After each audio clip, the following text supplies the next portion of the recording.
अस्सलामुअलैकुम everyone, it's Mimdiha Kiran. Welcome to back my channel. आज मैं आपके साथ एक ऐसी रेमेडी शेयर करूंगी जो आपकी स्किन पर मैजिक की तरह वर्क करेगी। इस क्रीम के एक रात के इस्तेमाल से ही आप हैरान रह जाएंगे। आप इस क्रीम को एक रात यूज़ करके देख लेना, एक रात में ही आपकी दुनिया बदल जाएगी। आपको अपना रंग गोरा करना है, चेहरे पर एक्नी है, दाग धब्बे हैं, एक्ने स्कार्स हैं, ब्लैक हेड्स हैं या वाइट हेड्स हैं, फेस पर सन टैनिंग है, स्किन डल नज़र आती है, अनइवन स्किन दिखाई देती है, आपकी स्किन के तमाम प्रॉब्लम्स इस क्रीम से सॉल्व हो जाएंगे। इसका कोई भी साइड इफ़ेक्ट नहीं है। रिज़ल्ट इस क्रीम के शॉकिंग है। आपकी स्किन को टोटली चेंज कर देगी ये क्रीम। इस क्रीम के इस्तेमाल से आपकी स्किन क्लीन, फेयर और ब्राइटन हो जाएगी। तो जी, इस क्रीम को रेडी करने के लिए हमें जो सबसे पहली चीज़ चाहिए वो है बेकिंग सोडा। बहुत सारे लोग ऐसा बोलते हैं कि बेकिंग सोडा से स्किन पर रिएक्ट हो जाता है। ऐसा कुछ भी नहीं होता, बल्कि ये आपकी स्किन को साफ़ करता है। आपकी स्किन से जितनी भी गंदगी वगैरह होती है वो निकल जाती है, क्योंकि बेकिंग सोडा एक बहुत ही अच्छा एक्सफोलिएटर है। ये आपकी स्किन से उस डेड लेयर को उतारता है जिसकी वजह से आपकी स्किन डल नज़र आती है। बेकिंग सोडा आपके पोर्स को क्लीन करता है, जिससे आपको ब्लैकहेड्स वगैरह का इशू नहीं होता। आपकी एक्ने को क्योर करता है, स्किन पर दाग धब्बों को साफ करता है और चेहरे को निखारता है।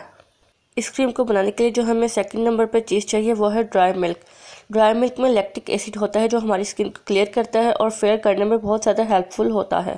तो चलिए जी, हम क्रीम को बनाना स्टार्ट करते हैं। हमें चाहिए एक क्लीन बाउल जिसमें हम इस क्रीम को रेडी करेंगे।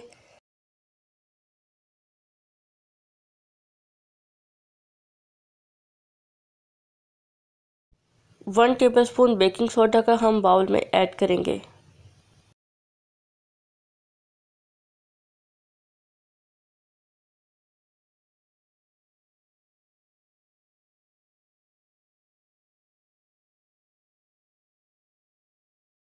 दूसरी चीज़ जो हम इसमें ऐड करेंगे वो है जी ड्राई मिल्क। हम 1 टेबलस्पून ड्राई मिल्क का इसमें ऐड करेंगे। तीसरी चीज़ जो हम इसमें ऐड करेंगे वो है जी एलोवेरा जेल। मैं यहाँ पर मार्केट की एलोवेरा जेल यूज़ कर रही हूँ। अगर आपके पास फ्रेश एलोवेरा जेल है तो आप वो भी यूज़ कर सकते हैं। मैं इसमें 1 टेबलस्पून एलोवेरा जेल ऐड करूँगी। एलोवेरा जेल के भी बहुत सारे बेनिफिट्स हैं स्किन के लिए। एलोवेरा जेल हमारी एंटी एजिंग को बहुत हद तक कंट्रोल करती है।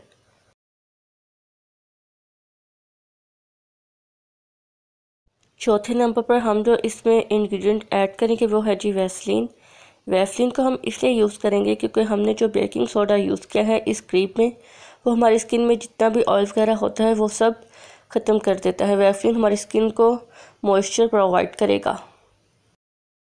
हमारी स्किन बिल्कुल भी ड्राई नहीं होगी और क्रीम अपना अच्छे से वर्क करेगी और हमें बेहतर रिजल्ट्स देगी। मैंने इसमें 1 टेबलस्पून के करीब वैसलीन ऐड की है। अब हम इन तमाम इंग्रेडिएंट्स को अच्छी तरह मिक्स करेंगे। 2 से 3 मिनट हम इसको अच्छे से मिक्स करते जाएंगे। अगर आप मेरे चैनल पर नए हैं तो वीडियो को लाइक करें और चैनल को सब्सक्राइब कर दें और बेल आइकन को लाजमी हिट करिएगा ताकि मेरी हर नई आने वाली वीडियो का नोटिफिकेशन आपको सबसे पहले मिल सके और आप मेरी हर वीडियो से फ़ायदा उठा सकें। तो जी, यहाँ पर हमारी magical skin whitening cream ready हो चुकी है। अब मैं आपको बताती हूँ कि हमने इसे यूज़ कैसे करना है और कैसे हमने इसके बेस्ट रिजल्ट्स लाने हैं अपनी स्किन पर।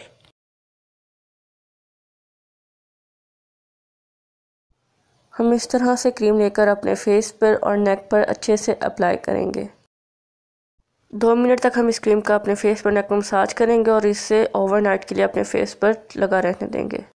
सुबह को उठकर आपने अपना फेस वॉश करना है जैसे आप आगे रूटीन में करती हैं। आपने इस क्रीम को लगाकर किचन में बिल्कुल भी नहीं जाना। अच्छे से फेस को वॉश करके आप कोई भी हीटिंग वाला काम कर सकती हैं, किचन में जा सकती हैं। आप इस क्रीम को 15 डेज़ तक स्टोर कर सकती हैं फ्रिज में, क्योंकि समर चल रहा है इसलिए हम बाहर नहीं रखेंगे। हम इसे फ्रिज में स्टोर कर सकते हैं 15 डेज़ के लिए। फ्रेश बनाएं और फ्रेश ही इसे यूज़ करें। मज़ीद अच्छी वीडियोस देखने के लिए मेरे चैनल का विज़िट करें और मेरे चैनल को सब्सक्राइब करें। मिलते हैं नेक्स्ट वीडियो में नेक्स्ट टॉपिक के साथ। तब तक के लिए अल्लाह हाफिज़। Thanks for watching my video.